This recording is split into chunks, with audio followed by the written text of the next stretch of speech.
Good evening, everyone. Welcome to another Apparently webinar hosted by Grander Together.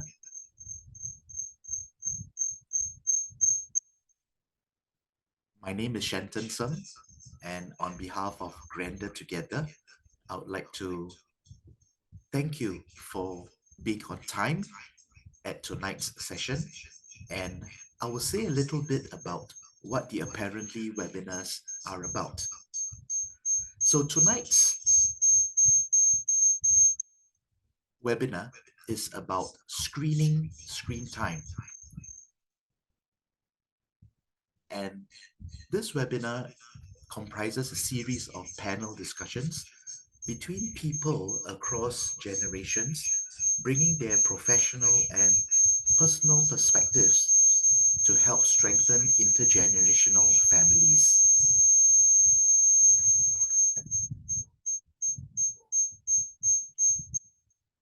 We have many partners who have partnered with us in this initiative, including Focus on the Family, the Treasure Box, and Center for Fathering, who hosts the Mums for Life and Dads for Life.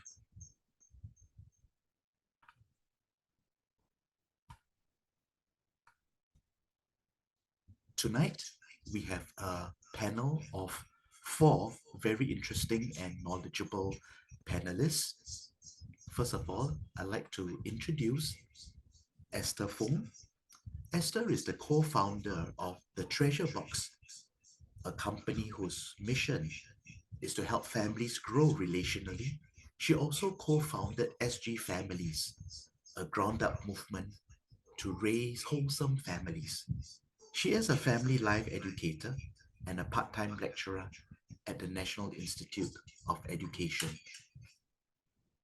Another panelist on board is Chong EJ.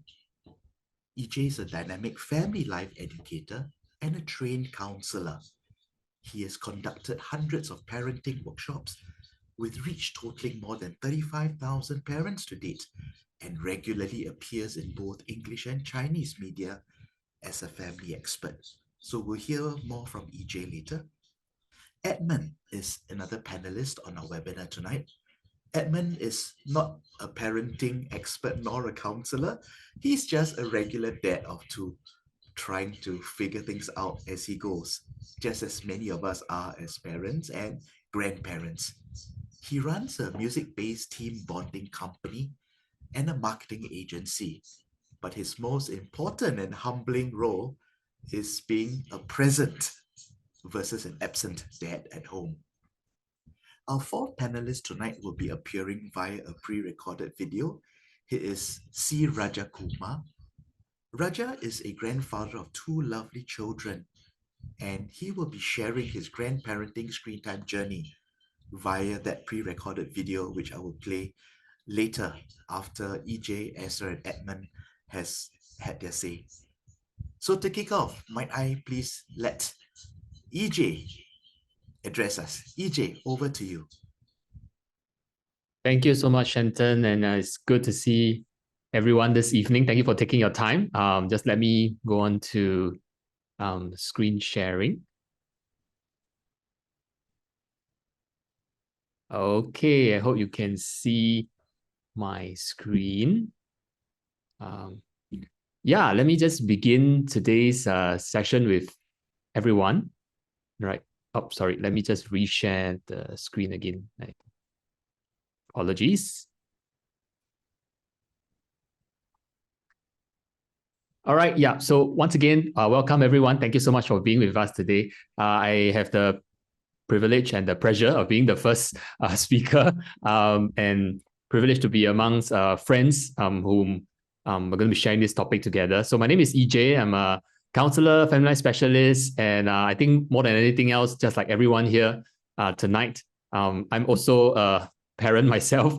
Yeah, so a picture of my family, and I share this with you to let you know that all of us here tonight, including the rest of the panelists, this topic of screen time is big for us. Not just because we are the quote unquote so-called practitioners in any way, but we are also learning on this journey together with everyone. All right. So it's a hit and miss journey. We have made mistakes in our journey as well, but whatever good we try to share, whatever mistakes we share and learn and share our learnings with all of us tonight. All right. I think there's a Q&A button. So if you have any questions, please feel free to plonk them in, and then we'll try our best to address it towards the tail end of the workshop, where Chantal will facilitate the Q&A together with all of us. So let me begin today's my portion with a little video just to share with all of you. I'm sure all of us can resonate with what I'm going to show you on the screen.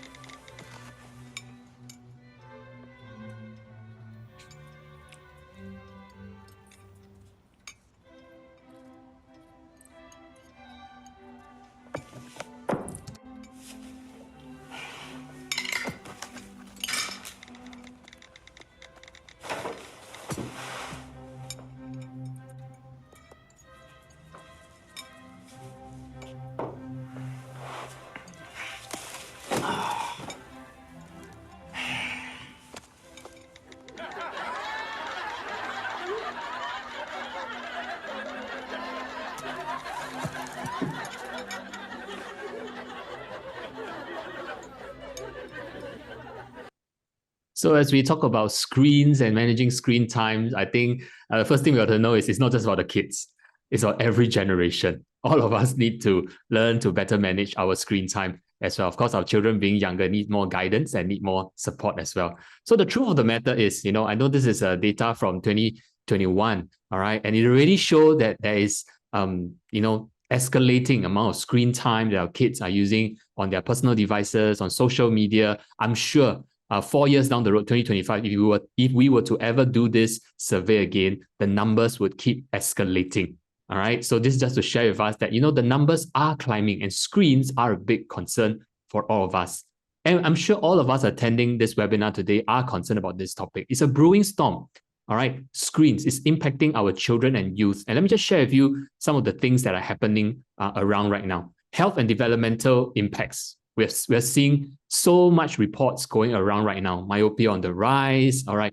How learning is being impacted, all right, when there's excessive screen time. Let me emphasize, it's about excessive screen time. So I'm not going on the line where any form of screen time is bad, but when it's excessive, when there's unhealthy dependency on it, that's when the difficult and the issues start arising, when sleep is affected, all right, when addiction, so-called loosely using the word, addiction kicks in. All right. So you can see right now, it is more than just a laptop or PC, but when you have a smartphone on hand, it's one device with accessibility anytime and anywhere. So whatever traditional concerns we have about what we call cyber wellness issues, all right, is actually exponentially magnified. What used to be on the PC right now is really everywhere, anytime. Okay. And sometimes as parents, these are just some quick articles that I pulled off, and you can see parents, we are clueless. We thought just by being on the mobile devices, on the games, and all that, we know enough. But then we have reports as this, and our children will shock us. All right, when they clock out huge amount of money. All right, their behaviors is more than just playing games, but you can do much, much more in the games, on the TikTok, on the social media as well. The second thing which I want to, the second concern beyond just that exponential magnification of traditional issues is that it's really, really very influential right now. When we allow our children time on the social media, on screens, all right, and especially if we do not monitor them enough or we're clueless about what's happening, you need to know that it's very influential. To a point, it affects their mind, it affects their behaviors as well. You should know this too. My son is primary 4. This is the two things that he often talk about nowadays when he comes back home. He tells me his classmate watches the one on the left, K-pop Demon Hunter. If you have no idea, you should really watch it and you understand why the kids are dancing, singing to all the songs, all right, and creating a big hoo-ha about it. And the right-hand side, all these little interesting memes, all right, don't belittle it. They're not just funny pictures, all right, but they influence the way our children talk, all right. And according to my son, it's called the Italian brain rot. All right. If you don't know about it, you can do a quick Google about it. But what I want to tell you is that it's more than just memes. okay, but there's actually messagings subtly behind it, okay. It is influencing our children in their actions and their behaviors and in their mindsets, which is why in Singapore we're very concerned with things like radicalization and even things like what secondary school teenagers are commonly doing. You see some social media challenges and you just be mimicking it and you get into some physical dangers or some harms as well. And more than just radicalization, but we know the pervasiveness and the dangers of inappropriate content, pornography, okay? The watching of it, being influenced by it, and right now in this time and age when there is AI, it is getting more and more realistic per se, all right? And it's getting really addictive in a sense, sucking our children in and giving a wrong impressions and views about sexuality, all right? And well, just in the days and times where we probably think stranger dangers, again, we can cool down a little bit about it. But right now it's different. All right. The influencing behavior of the internet. All right. Most of the relationships, most of the kids have some form of relationship online, be it an online friend, all right, chatting, be it online friends where they're playing games together with. All right. And if not handled well, if they're not discerning enough, some of these potential dangers you can see from here as well. And I mentioned earlier with this AI generation, can AI replace real world face-to-face interactions? Many reports say it's possible, all right? But they are also on the other camp where people say that, well, there's a place where it can tackle isolation as well, all right? So it's a conversation that needs to keep going, all right? But if one day AI really do replace, or you see our children just talking to the screen, talking to a chatbot and all this, and become so glued in that they tune out to the rest of the world, I think it's a pretty sad situation where we lose touch with the people, families, grandparents that we should be interacting with. So that's the second part, right? How pervasive, how influential screens can be. And the third thing which I want to highlight to us, which is a concern of excessive screen time, is there's a tendency to breed fear and apathy, all right, in a sense that desensitization of the children's hearts and minds. And the big thing, of course, in this season that has come forth out is the issue of bullying, all right? And previously, we do know that cyberbullying is rampant. You can see from all the cases, all right, there is just that hiding in the cloak of anonymity behind the screens, all right? The children becomes somewhat very daring per se, doing things that they probably won't dare to do in real life, all right? And more than just bullying their friends online, but subsequently when the videos are being caught, there's no qualms about forwarding it, sharing it, or to boast of themselves that how powerful that they are. All right. So in that sense, again, getting more and more, I would say, sadly, more apathetic, all right, to the relationships and the people around. All right. It's a short time that each of us get to share. So we want to deep dive, I'm sure, during Q&A, or you could catch up with all of us to find out a little bit more. But as we face some of these brewing storms, all right, we ask ourselves as parents, what can we do? What should we focus on? I found this slide, that I borrowed from Focus on the Family Singapore, which I thought is very interesting. It's very helpful. That it's important as parents, no matter how busy we become, never lose the opportunity to engage with our children. This slide, there's a lot of words, but it generally tells you that the crucial years, all right, the preschool, the primary school years, is a time where we need to engage and spend quality moments with our children, to engage them, having conversations, speaking into them. And with all the things happening around the world, all right, we need to make time for them, all right, because if not, their time is spent with their friends and learning all the different kinds of behavior. Some are good, of course, some are questionable as well. All right. Yet we also know, if you look at the graph, by the time the children hit the primary years, where we are, maybe I'm just making a gauge, 37 to 43, around that age, we as parents are probably in the busiest season of our life with our career. All right. We're climbing up the ladder and we are challenged for time. All right. And as a counselor, I often see that most of the cases start happening during this period. The lack of time, that disconnection slowly starts to happen. And that's when, by the time something happens to the kids, all right, it's a little bit too late. All right. So I know there are sacrifices that need to be made, but trust me, when the investment of time is made with our children, as you see them grow up through the later years, when they're still very connected with us, you realize that the early investment of time and those conversations are well spent. I want to, and of course, the time spent, some people ask me, do what, right? And I say, well, let's start with this. Why don't you give it a try? I won't review the answer. In a longer setting, I might tell you what are the answers to each of these 11 lingos that the kids are thriving, priming about. All right. But if you want, you can take a picture and go and have a conversation with your children about it. These are just a random sampling of some of the digital lingos of this generation, the Gen Alpha that we call it. Okay, some are quite funny, some are questionable. All right, I'll leave it for you to find out. But the whole point I'm garnering here to tell you is this: continue to bridge the connection with our children. All right, as much as sometimes we really don't understand what they're talking about, as much as sometimes that we don't agree with what they're talking about, but let's continue to stay connected, keep building those bridges. All right. And let me end off my portion before I hand over to Esther and to share with us, 3 key things which I feel that we need to continue to work on. All right. We are doing it, but we need to continue. All right. And number 1 is to continue to nurture and teach empathy. All right. With it comes with things like perspective taking, social awareness, and all these things. All right. I think it's really important because if not, the whole idea of screens, the internet, the social media is driving our children to be very self-centered, only looking at themselves, my profile, my what I have online, my in-game personal, everything. All right. But they need to keep a lookout on the things around. All right. And so I think with the recent cases of bullying, I think this is one big thing that's come out that we need to be teaching our kids at home and in school as well. Secondly, critical thinking. You can't run away from this right now.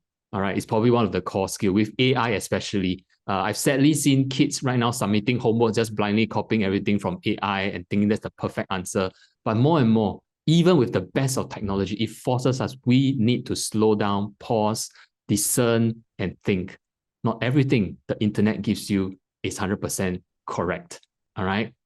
So every information needs to be properly discerned. And the third thing to share with us that we can't run away from screens. All right. From the onset, when we started this webinar, I mean, all of us would probably agree that there's no running away. Screens are everywhere, the laptop, your mobile phone especially. But what we can do is that with the usage of screen, we decide how we want to use it. All right. We can be just doom scrolling, and just be consuming it very passively. And our brain will just really be in that mode of just like absorbing whatever the content comes at us. But if we want to train our children's brain to think differently, or to activate it differently, I think one of the ways is really go on a creation mode. All right, get them involved to use the digital devices, to use the screens, all right, to create things that tunes the brain in a different way. They can be creating a video montage for your family holiday. They can be doing coding. All right, it is definitely a way better improvement, all right, from just sitting there and just consuming that video, consuming that content that they see from the internet or from the screens and the devices itself. All right, so this is a food for thought for us. All right, 3 big areas, all right, that we as parents can continue to work on in the area of empathy, in the area of critical thinking, and content engagement. And I want to end off my portion with just sharing with you a little quote from our former education minister, Mr. Ong Yi Kang. He said this, which got me to think even a few years back, that as we progress in the very digital AI world right now, maybe some of the best solution is still back to the old school, back to the analog solution. It still goes back to teaching, nurturing our kids in the area of values, in the area of morality, humanity as well. All right. I've shared a very big picture because upcoming after me, we have 2 parents, all right, Esther and Edmund, and I think they will be able to bring out the good parenting practices, all right, to all of you. All right, so that's all from me for now. I'll see you back at the Q&A. Over back to you, Shanton. Thank you very much, EJ. Yes, certainly. We have a good presentation from you regarding the effects and what is happening out there in the area of social media. And thank you for sharing with us about empathy, critical thinking, and content engagement. Yes, certainly we are now going to hear from Esther as to, so what? So now that we know that there are all these negative impacts, Esther, what should and what can we do? Okay, hi everyone. I'm Esther, Okay, just checking whether you guys can all see my screen. Can y'all see? I just checking with my panelists. Can y'all see my screen? Yes.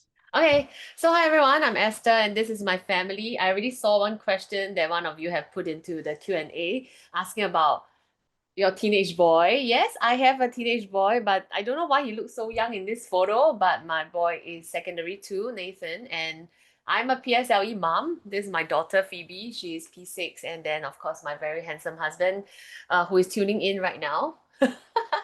Okay, so I am the co-founder of the Treasure Box Singapore. Some of you would have may know us from especially the COVID days, of which a lot of children are watching our YouTube channel. Thankfully, some of them are still on our YouTube channel and perhaps learning things that I hope is wholesome. But for us, our vision is really to see family grow closer to each other. So maybe today, I hope whatever I share will help everyone have possibly a little vision of how it may look like. We do have equipping arm that we serve the children ministry. So if you're interested, you can check us out. It's keepmin.sg. And as mentioned by Shanton previously, just now, I co-founded SGFamilies with a very beautiful group of parents, multi-religion, multi-races, and we come together to serve parents. Just last night, our core team was actually at the closed door dialogue with the minister regarding bullying, and immediately the article came out last night, right? So there are many things that our children are actually going through, be it bullying or even simple things like regulating their emotions and stuff. And perhaps what we have to know before I even start proper is the idea that there is nothing to fear.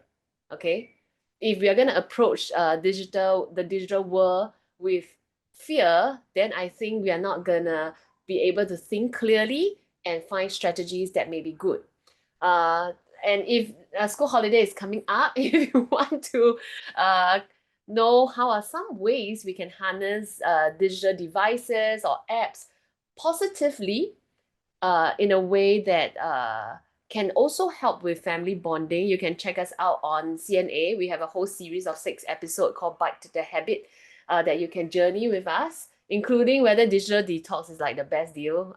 You will watch episode 3 and realize that sometimes we idolize a lot of things. And today, I hope from my sharing, I'll be able to give a different perspective, which is firstly, the digital space, Gen AI, chatbot, we cannot fear it. Okay, so if you're taking notes, I try to present my points today with acronyms because I think that's the best we can all remember. Okay, firstly, I feel that we should not fear because, like I mentioned, once we fear, we cannot think sanely. And when it comes to digital device usage, I would say that our journey, Alvin and I, raising our children, it was very, very intentional. And intentional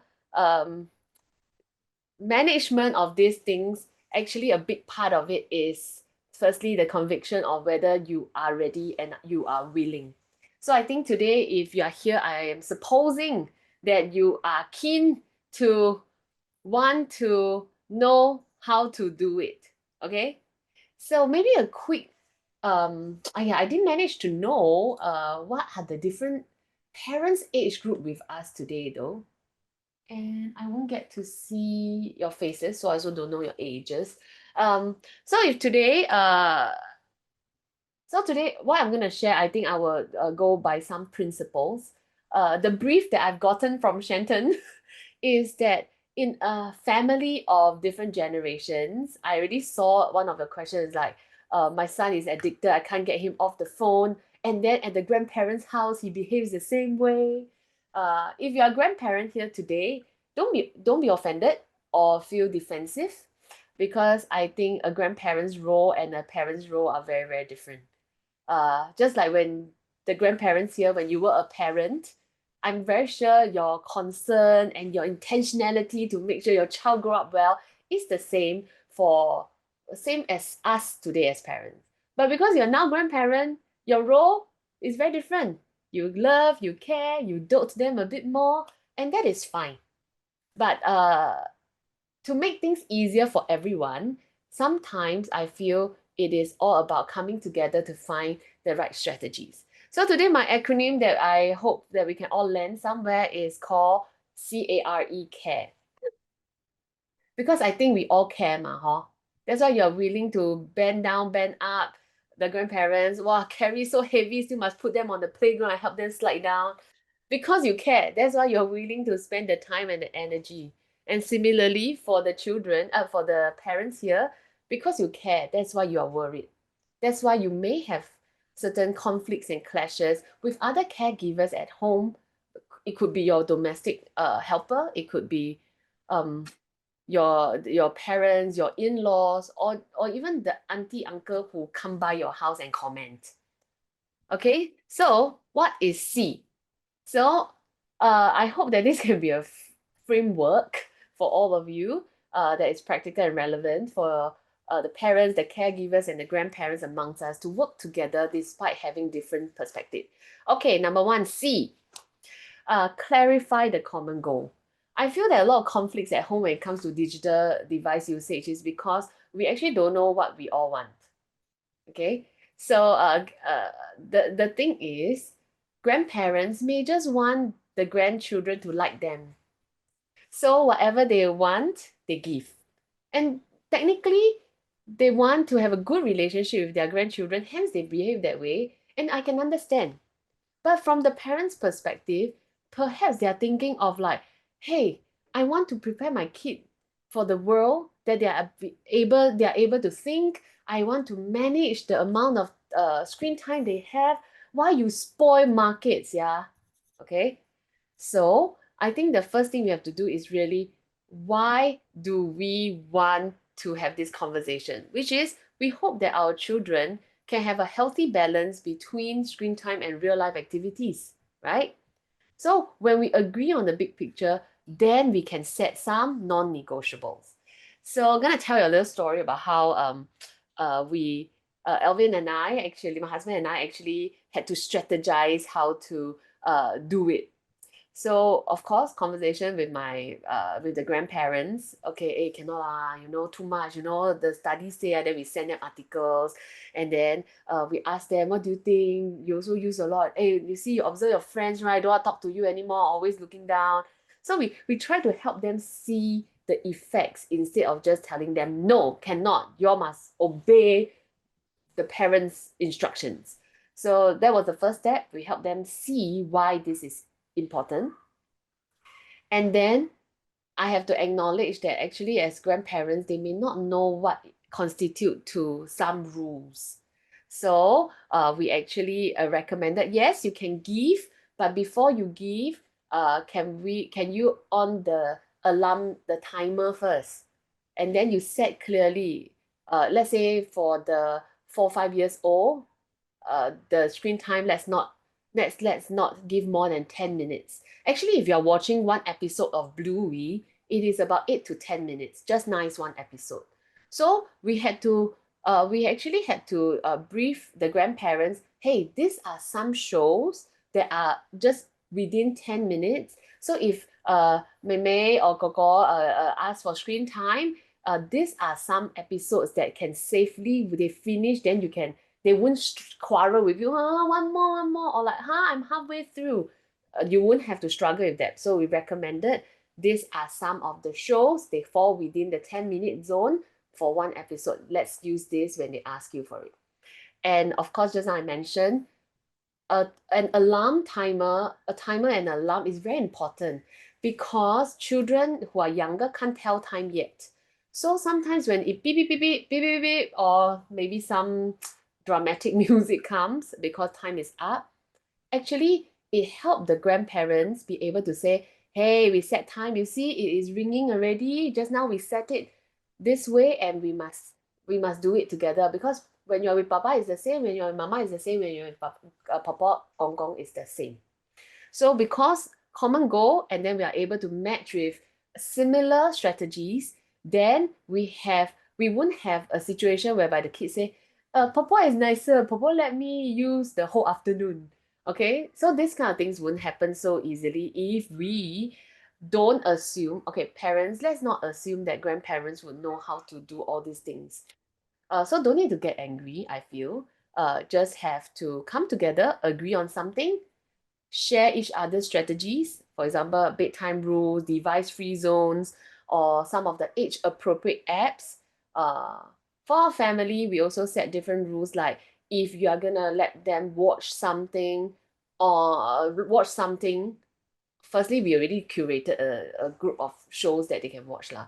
We always recommend that it should only be screened on the TV screen in the living room. If not, it has to be on the iPad or tablet that's bigger so that everyone who walk past can see what's on the screen. And thirdly, no earphones. Everything must be loud and clear for everybody to hear. Not to scare you guys, I think EJ mentioned some of the very scary trends. But last month, in the SGFamilies, some of the group chats, I actually had a mother who revealed that her child, who is only 10 years old, is actually addicted to ASMR porn. Okay? Porn is already very messy, but ASMR porn that is actually played on Spotify. So you think that they plug in, they're listening to music, but in actual fact, the boy has been listening to ASMR porn. Okay, so my recommendation is these few things. Firstly, on big screen, everybody can see. So we set the rules very clearly to prevent our children chancing upon inappropriate content. And then secondly, it should never be a plugged in or earphone kind of thing so we can all hear. All right. So common goal will lead to us agreeing on strategies that we can do together because we have decided together this is best for this child, your grandchild, my child. And we are part of raising a good kid who can be a confident and socially acceptable person in the future when they are in their workplaces. Okay. So why I'm dwelling on this a bit longer for the C is because I think it sets the ground for everything that's to come. All right. So now let's go to A. And I think I shared quite a bit about the A already. I don't think anyone has ill intention when we are helping out to raise a child. Grandparents, domestic helper, ourselves, auntie, uncle, or even nannies, or even teachers in school. But we may come from different perspectives because of our own growing up days, our family baggages, hard to say. Actually, statistic has shown that 97% of us will actually end up parenting our children the same way our parent parented us. So if that's the case and we are not intentional to like, hey, why am I doing the same thing? Hey, why? No, I'm not going to do that because my mom used to do that to me. But when emotions come, sometimes we do respond in the by default way. And it's the same for whoever who comes together. Sometimes we come because we have different life experiences. So I would say it is important for us to know that different generations has different comfort level with technology. And grandparents may be more permissive and parents may be more restrictive because maybe they are reading a bit more online. So feel free to share with your grandparents about the different trends, but not in a scare and blame them way, but to also acknowledge that I understand you want them to also like you, or no, or try to use words that everyone feel that we're on a team. So you can also say things like I know you want to let the child enjoy this, or it could be the grandparents saying that I understand that you want to help them learn digital skills early, because we keep thinking by default are the grandparents who are giving excessively. Yeah, I just want to say that we do have grandparents who come and very worried saying that the parents are giving too much because the grandparents feel that wow, must learn this skill, wow, must learn that skill. Also have. So let's balance it out with a listening ear. And I like that. Let's try to find a middle ground. Okay, that's why it has to come with the first C first, which is to clarify a common goal. All right, so wow, we got steps, we got common goal, we love each other, we acknowledge each other's perspective, we are listening. A lot of people stop at this part. Okay, done deal, 10 already, let's go. Raise good kids, raise kids who are not addicted. But I say the next thing, which is the R, is actually one of the things that's most neglected, but it's actually very important. We need to regularly check in. This check-in is so important because agreement sometimes breaks down not because no one cares. It's because we assume that we say before already we are all on the same page. But time flies by. Sometimes we tend to forget. Sometimes we burn out because we have been trying, and it's tiring to be intentional. It's tiring to roll out things that is important sometimes, right? So I would say discuss what's working, address concerns. Some way is just to have very short, intentional conversation. For example, it can, I mean, everyone nowadays, we all have family WhatsApp chats, right? So you can have weekly WhatsApp updates on, for example, let's say, I use my son's name lah, but now he doesn't do that. Let's say, oh, Nathan this week learned how to use Scratch to code a very simple game. Okay, so I updated that our kiddo, this boy, in school learned how to use Scratch, which is a coding thing, right? So I can mention that next time when he asks for YouTube time, why not you ask him to show you what he coded in school and let him teach you about it. So it is still the digital time, but instead of immediately hopping to consuming, like what EJ say, right? We need to have two types of digital usage, consuming and producing, okay? Which he used another C word, he says creating. So in my house, I always tell my kids, if you're having 1 hour of consuming time, can you intentionally look for at least half an hour of producing time? So end up, yes, they may be reading something or watching some YouTube videos, but I would say, how can you produce something?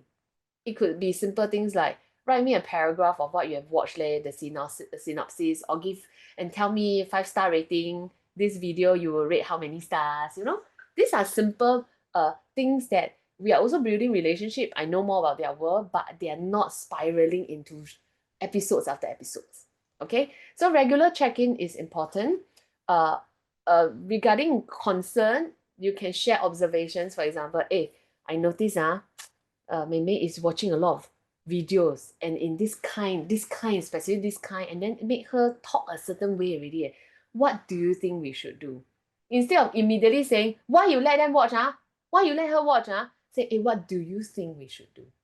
Okay, so regular check-in and see whether we need to adjust. Be proactive rather than reactive. And then that's the way we can catch potential conflicts before they even escalate. And I don't mean by conflict just between you and your child. I meant by conflicts between you and other caregivers as well. Okay? And last but not least, which is what we're going to land on today, let's empathize and encourage. That's the E. Raising children in the digital age is very stressful.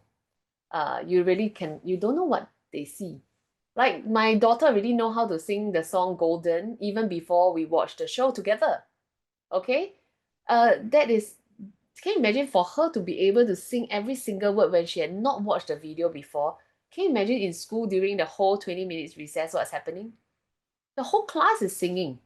Soda pop action, they already know how to dance even before we heard the track at home, even before we watched the show at home. So we need to understand that we are on the same team. And only through empathy and encouragement towards each other, we can build trust and understand that we are all in this together. Oh, feels like it's a song. But so I would say try to use I statements. For example, I feel very worried when I see Mei Mei really looking at the screen quite often. You can use your I statements, or you can even share and celebrate small wins together. For example, hey, Nai Nai, not bad leh. Today when Phoebe actually keep requesting, you actually said no because you have watched one episode already. Encourage, cheer, celebrate. And then that is how I feel we can remind each other that we are all just wanting the best for our child, even if our approaches may differ a bit, but we can find a common ground that anchors in a common goal. Okay? So today, CARE, I hope that can land with you all to firstly clarify, acknowledge, have regular check-in, empathize, and encourage, so that we'll be able to create a united front, that the child would know that he cannot go and play politics themselves. Okay, this united front is very important, so that the children know what boundaries look like. They will know what the family stands for, and through that, I feel then they can develop healthy digital habits. And remember, our goal is not for perfect alignment, but that consistency in our guidance and our love and care for our children. Okay, so I will give this deck of slides to Shenton, so that he'll be able to disseminate to whoever has signed up for today. Before I close, remember, we all care. That's why we're here. All right. And last but not least, if you are interested to really know how to set boundaries, how to what's that called? How to be able to guide. I do have another workshop coming up in November, at 9 p.m. kind of slot after your kids are asleep, on discipline. So if you are keen, can just check out the treasure box link tree, and then we can see how we can support each other in the days to come. All right, that's all from me. Thank you so much, everybody. Thank you very much, Esther. So yes, CARE. I think the commonality between your presentation and EJ's is the part on empathy. Thank you very much for that. I heard that setting time limits is really useful. I know of a parent who it's not just about watching Bluebies in 8-minute slots, but because their teenagers play games on the mobile phone, and sometimes it is a group game. And you cannot just cut their time because they'll be sabotaging their friends in a group game. So I like the suggestion that perhaps you can have an agreement with the teenager on how much time they actually need, and then have the discipline to abide by that. But certainly there'll be many other tips that even Edmund Chew can share with us. Edmund, perhaps you can give us 5 minutes of your thoughts about what you do with your family, with your children. And I believe all of us are also seeing the Q&A questions about the kinds of struggles we face at home. So Edmund, over to you. Great. Hi everyone, Edmund here. So my daughter is seated with me. Say hi Lily. Hi. So her name is Lily.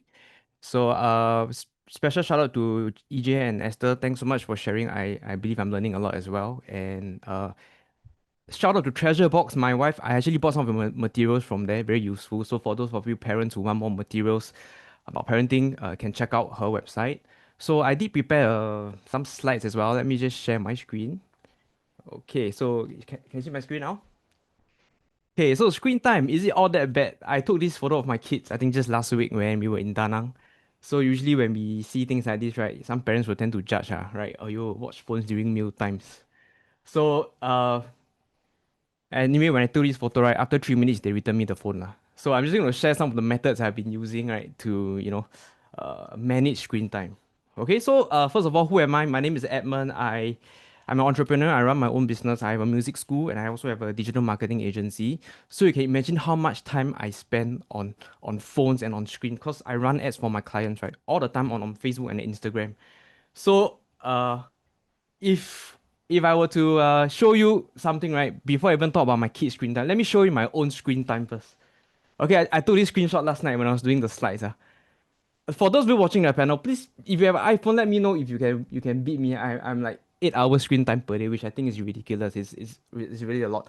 On some days, I'm on 10 hours screen time, which is it's a bit too much. So even I myself struggle, right? So what more about our kids? Okay, so I'm gonna share my experience as well. So this is my very honest take to how I manage screen time. So if you can see from photo here, I have two kids. My son is Luke. Luke is 5 years old, and Lily is 3 years old. So they are still in their preschool. So I guess the things I share could resonate with those of you who are having preschool kids. Esther and EJ, your kids are a bit older. I guess older kids will have different challenges. Okay, so I think parenting is a very challenging task. So we are all here to learn from each other. Okay, so I just have three simple truths, in my opinion, to share about screen time at home. All right, so number one is this, right? I feel that truth number one, right, is not 100% bad screen time. Okay, but obviously it's not 100% good. So I guess it's a lot about finding the balance, right, which Esther shared just now. Okay, so one thing I do, right, is to curate the type of content my kids watch. Okay, so for me, I avoid shows that will make them zone out. So if those of you with preschoolers, right, like toddlers, you will know that certain shows like Coco Melon, Baby Fin, all those, right, I honestly find it a bit harmful because imagine so much graphic, so much color, right? You make the kids just zone out watching. So those I usually avoid. In fact, if they ask for screen time, right, I usually let them watch movies. And strictly, there's no YouTube. I don't let my kids watch YouTube. I don't let them use social media because it's just, I find YouTube a very dangerous place. So for now, since they're still young, I can still control. So obviously, I don't let them watch YouTube lah. Okay, but if they do watch screen time, then I let them watch movies like Lilo and Stitch, which I think is quite nice because they will watch the movie, they will ask about the story, right? Why is Stitch crying? Why is Lilo crying? Right? They learn certain values, which I think is quite good. So yeah, if I do have to let them watch screen time, it's usually movies. Okay, so that's number one. My take is that it's not 100% bad, but we just need to balance it. Okay, and truth number two, I find that screen time sometimes gives parents sanity. So I speak for those of you who are stay-at-home moms, stay-at-home dads who have no helpers. So by the way, I have helpers, so I'm very blessed. Okay, but honestly, I find stay-at-home mom is one of the toughest job ever. Okay, so I believe that screen times, if you limit them and you screen time can actually give you back a bit of your sanity lah. I'm sure y'all can agree. Those of you who, to be honest, when I take care of my two kids, I get very big tech also. Like it's very normal. So I think screen time helps to give a bit of sanity, and I feel that it is very hard to keep your child occupied with activities all the time. I'm sure y'all can agree. Okay, maybe some of you can do like 100% no screen time, respect to you guys, but I really can't do that. Okay, so my point is right. I believe that screen time gives a bit of sanity back to parents. Okay, and I want to share something a bit funny, which all of my friends share with me on Instagram. Because on my Instagram, right, I post a lot of parenting stuff, and there was this time where I talk about how kids have meltdown. So this dad said, you tell the parents lah, kids don't have screen time, right? Will become parents having breakdown, which I find quite funny. Okay, so I guess it's about finding that balance as well when we give our kids screen time. Okay, and thirdly, I believe more in boundaries versus bans, because like some of you shared as well, right? We live in the digital age lah. It's very very hard to like ban them from screen time. So I think it's about setting boundaries. So I think it's more realistic than having a complete ban. Okay, and I feel that if you can set a boundary right with your kid, right, it also helps to establish that trust and connection you have with them. Okay, so for me, I usually set a 20-minute, 15 to 20-minute timer. Okay, and the moment the timer rings, then I tell my kid you have to turn off the TV lah. And surprisingly, they find it fun to do it. Right now, guys, they're still young ma, so they find it fun to hold the remote control and then turn it off. Okay, and I feel that when I communicate with my kids right now, I suppose it's like an art of deal making. Every day we're just making deals with our kids. Okay, so we have to be very good in this art of deal making with our kids, and especially when it comes to setting boundaries. Okay, so why I usually do, okay, you want to watch TV? Can, but make sure you do this first. So like sometimes they have their homework. My 5-year-old kid have like, I send him for enrichment class. So okay, you have to do your homework first, or you have to fold your clothes first. Okay, so a bit of a deal making there. Or after you watch, you have to do this. So after you watch for 5 minutes, you're going to brush your teeth and sleep. Okay, and always emphasize on the boundary law. So when the timer rings, please make sure you return the phone. Okay, if not, the next time we cannot watch screen time anymore. So I find myself like always have to pre-frame them lah. For those of you who are doing sales, you have to pre-frame your prospects, right? Same thing, you pre-frame your kids first. You have to do this first, then do this. So that's what I do. And this thing is quite funny. There was once, right? My son was quite addicted to the iPad lah. I mean, fortunately now he doesn't ask for the iPad anymore. So I was thinking, how can I make him not want to ask for the iPad? So in Chinese, right, there's this term called 以毒攻毒, right? You use poison to attack poison, right? So I went to YouTube. I go and search teenager throws tantrum over iPad. So I found this video, right, of this teenager, right, going crazy because the mother took the iPad away. So the teenager was like, pull the hair, throw the laptop, throw the TV. I showed my son a video. He was very shocked that a teenage boy was behaving that way. So I told my son, you see, that's what happens when you get too addicted to the iPad, lor. So you still want iPad? Then obviously was the answer no lah. So a bit manipulative, but then that's very helpful for me. So when my son saw that, then he obviously didn't ask the iPad for a while lah. Okay, and I want to talk a bit about bridging the generation gap, right? Because this was being addressed as well. How do we actually communicate with our grandparents? My tip is very simple. Like, okay, honestly, I'm sure you will agree as well. Parenting is very different right now versus our parents' time. Like a lot of things we do nowadays, our parents won't understand one. So I go by a very simple rule when I communicate with my parents or my in-laws, which is to just communicate respectfully. Because our parents' generation, they focus a lot on filial piety, right? If you cannot talk too rudely, must be very polite. So that's what I go by. And I just use certain framework like when I talk. So thanks mom for helping to look after. If they ask to watch the TV, just limit to 5 to 10 minutes. I'll say that. Or I will say like, okay, you can watch the iPad with them lah, but maybe when the timer rings, you can help them to stop the show as well. Okay? Or you can just say, oh, if Luke or Lily ask to watch, you can just ask them to ask daddy. Then I'll handle from there. That's the easiest. But I also find that my kids right now, right, they're at an age where they can understand instructions already. Right? Even for my 3-year-old girl. So I'll just say, you will just watch for a while. When the timer rings, you got to turn it off on your own. So that takes away a lot of pressure, right, from having to go and like make sure my grandparents, their grandparents do it lah. So yeah, just fortunate enough. But if your kid is 1 to 2 year old, then I don't know lah. 1 to 2 year, I don't think you should be watching screen time. Okay, so I will just share my weekly schedule with my kids, right? To like zoom out, and I also was analyzing, am I like letting them watch too much screen time? So if you look at it, right, Monday to Friday, right, actually they have full day of school from 9 to 6. Okay, it was only dinner time. After dinner time, there's some activities, right? So if I can, right, I always try to keep them occupied. So you can see Tuesdays there's swimming class, Wednesdays there's enrichment class. Then on Thursday and Fridays, what I'll do is I'll bring them downstairs, go to the playground, go to the void deck and cycle. And I'm just left with Saturday and Sunday. If they do have watch screen time, it's probably during the morning or just the evening part lah. So that is my schedule for now. So what are some of the non-screen time activities that I do with my toddlers right now? I try to read with them. We go to indoor playground, which I usually go outdoor playground, but very hot sometimes, so I go indoor playground, but a bit expensive. We go downstairs to cycle. We go trekking sometimes outdoor, and I bring them to swim a lot. Okay, so in summary, right, my what I want to share is we are all have different phases of our parenthood.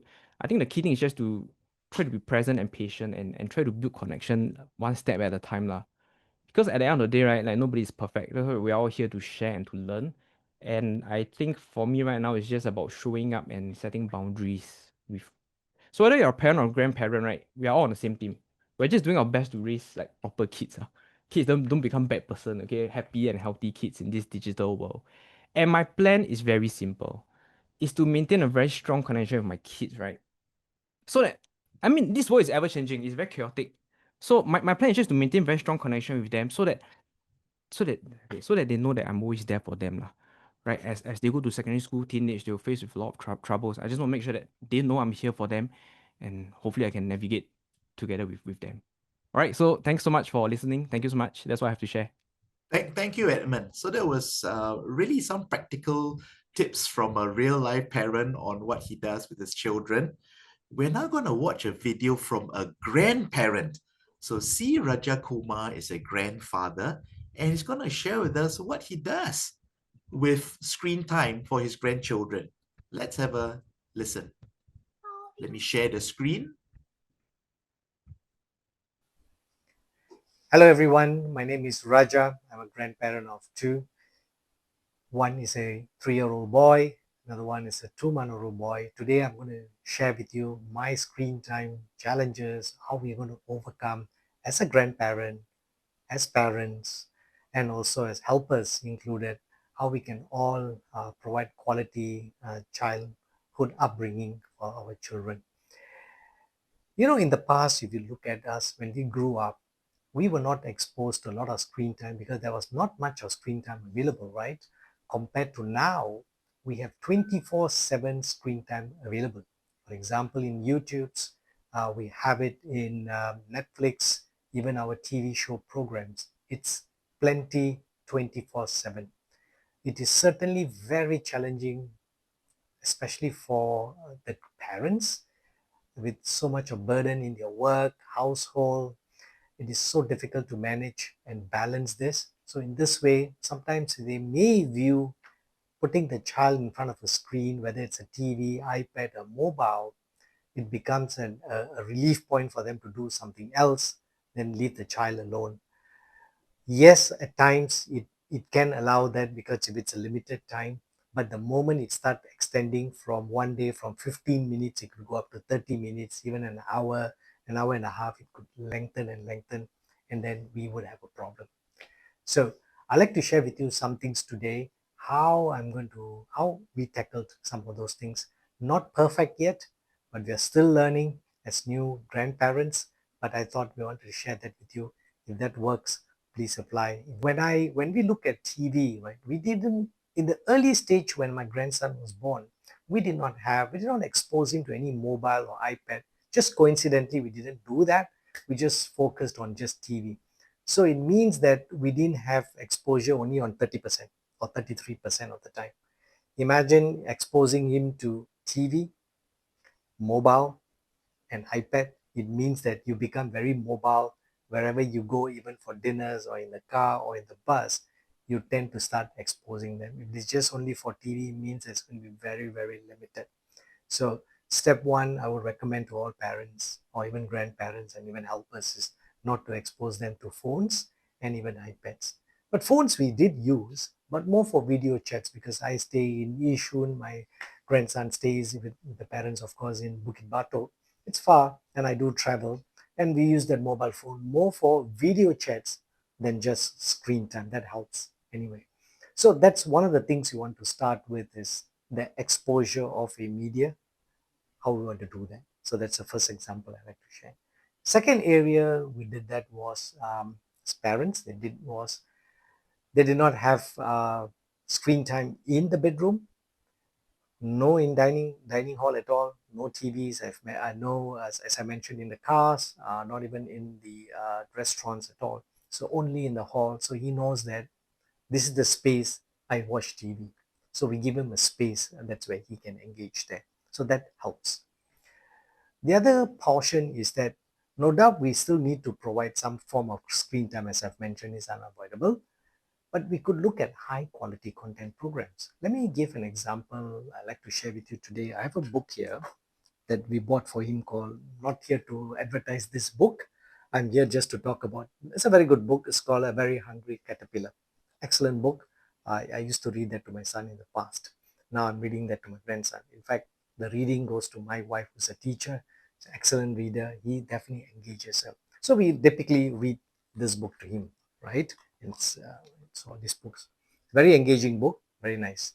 At the same time, we also watch the YouTube. It's the same principle, same storyline. Very Hungry Caterpillar. The impact of this is that it connects from the reading to the screen time. Really what I call high quality content. And not only that, right? Not only visualizing a movement, but also we have got a very interesting activity like a simple puzzle, right? That puzzle also gives us an activity for them to play that links to this. So it's all in all, if we can watch programs with our grandchild, it helps. It's what I call screen time. It's almost like a bonding time using screen, right? So we could leverage what we're doing and using these activities as one way. Another example you could do is, let me share with you another example. So my wife was recently showing some butterflies in the screen, like YouTube, so all the different colored butterflies around it. Guess what? We went to a botanical gardens. What do we see? Butterflies. So we're trying to relate butterflies to the screen time what we shared. So relating them would definitely help in that way. So that's two examples. Certainly, it's not always screen time. We have to stop the screen time and start doing activities like whether it could be a Play-Doh, which we always do in the past. You could play other activities like Lego, outdoor activities, playground, swimming. That's my department. I tend to do that. So far, I am fit, so I can do it. But my wife actually does more of the reading, engaging. She's so patient. So this is what I call divide and conquer, right? We look at what our strengths are and say what you can do, what you can do, what you can do, and we all work together. I think that would be very, very helpful. So I would say in summary, a few things I would like all of you to consider. One, limit the screen time, say maybe less than an hour. High quality content that has interaction with the grandparents or parents or even the children. That's second. And complement the activities what I shared with you, like the book, the puzzles, and the screen time. And lastly, go outdoor and enjoy yourselves. So that's what it's all about. So I wish all the best for everyone, and I hope to learn more from all of you, what other strategies all of you have in place. So thank you very much for your time. And that was a video that we recorded of Raja. Raja works at International World Time, so he's unable to physically join us tonight. But we do, perhaps, if you could indulge us, we'll take just one question. As all the speakers have already talked about contracts with their children, negotiating time limits, perhaps I could invite each of our panelists to just give a 30-second, 1-minute answer to this question. What do you think is excessive in terms of screen time? Because there are some parents who have children who use their devices for schoolwork. So it's not possible to say, limit to 8 minutes. So perhaps each of you could give your take on what is excessive screen time that will prevent all these scary negative behaviors that even EJ talked about. And what is one tip that you found most important in managing screen time for either with your toddler or with a teenager? Perhaps we can start with EJ. Oh, me. Okay. I'm trained as a counselor, so I'll answer this as a counselor because we have also two fellow parents here. I think they chime in their perspective. And I will show you this is as a counselor what I use when I tackle so-called digital addiction with. So if you ask me what's excessive screen time, I think when you see if you go down the list, these are some measurements that I do professionally when I work with my clients, the youth or the parents. I will interview them and find out how many of these statements as they answer here, do they answer a yes to? And from a professional point of view, the criteria is if there are 5 or more yeses within a span of 1 year, then it does means that this person is excessive and will need professional support. Yeah. So, but having said that, okay, I know when I show this slide, I think many parents are taking pictures, and then please, this slide is never used for labeling purposes. All right, it's helpful for conversations. Even when my counseling setting, I don't use it for labeling. I use it as a conversation, and you can ask questions. And some questions you might want to dive deeper, like, tell me a little bit more, what happened in school, or, why did you need more money? What is it about the game you need more money, so forth and so on. It is to have conversation, is to understand better. Yeah, All sure. right. Thank you. Yeah. So communication is key. Communication. Yes. Let's go to Esther. What's your take on the special tip you want to share with everyone? Reading all the questions that you have set up, I think it is very similar. I think it's not just about empathy, because empathy is too big a word. So I think the key idea here about what is excessive is firstly to put yourself in the shoe of your kid. So for example, you see, we go to work, we enter our office at 8:30, but the kids enter their school at 7:30. And for our teens, my son's days, it starts from 7:30 all the way to 6 plus. And you must remember in between, in case you're thinking they have screen time, I just want to tell you that in the secondary school, they already have these shelves that the kids, once the school start, they have to slot it in. Because firstly, the school showed us a picture. My son also told us about it because he said that the strap on his handphone cannot be too big because they can't slot it into the by register number, by the way. So the whole day, they actually didn't get to touch their device, okay? And in their whole day in school, they have to sit straight. They are tired. They also cannot hide in the toilet and swipe handphone like some of us. Oh, nama, all the parents here. I'm very sure when you're at work, sometimes you're very sian. Or even under the table when your boss is doing a very long presentation, we are finding some mental breaks with our devices, or even taking super long lunch break. I just want to tell you that our kids don't even have long lunch breaks. Firstly, they have a lunch break at 11:30. And then my son told me they do have like little snack breaks in secondary school, but it is not designated. Is when you're hungry, you want to snack on something, you just quietly do it, like a biscuit or what. So there is no, in case you're wondering, they are very chill. They have a lot of break time. They don't. Okay. So when your kid comes home about 4 plus 5, they are tired, they have been intense, they had a very intense day of having to focus, having to do things, having to discuss things, and maybe have been scolded by their teachers, and also maybe have some struggles with their friends. So when I would want to firstly help everyone understand that if they come home and they are requesting for some screen time, we should say it's okay. But now the key idea here is what is excessive. So or even the other questions, actually they are all running the same theme. So I would say the first thing we must do as parents of teenager is don't assume. Okay. And the don't assume also is for us to reflect what is your by default. Because recently I watched a very funny video on Reels, and basically it's just this mom, right? Before she leave house, she saw that the child is doing homework. And then she come back again, she realized that the child is on the phone, and by default, she started like, why you didn't do homework? Okay, so the same video, the mother leave the house and then come back, realize that the child is still doing homework. But instead of praising, by default, the mom actually immediately say, you purposely one, right? Just before you hear the door gonna open, that's why you quickly take out your homework, right? Do also wrong, don't do also wrong. So Yeah, that's right. So Esther, I think what we are hearing is it's all about communication. It's all about understanding what the child is going through for that day and to just understand. Thank you very much. How about Edmund? Perhaps your 1 minute super tip to all our listeners here. I think to me, if excessive would be if it affects their usual activities lah. Maybe not eating food or not sleeping properly or sleeping late. To me, that's probably excessive. I mean, I haven't reached that stage yet, but I hope that if really that happens to me, my tip would just to just sit down and talk to my kid. Lor. Hey, say, hey, I think it's not getting out of hand. It's getting too much.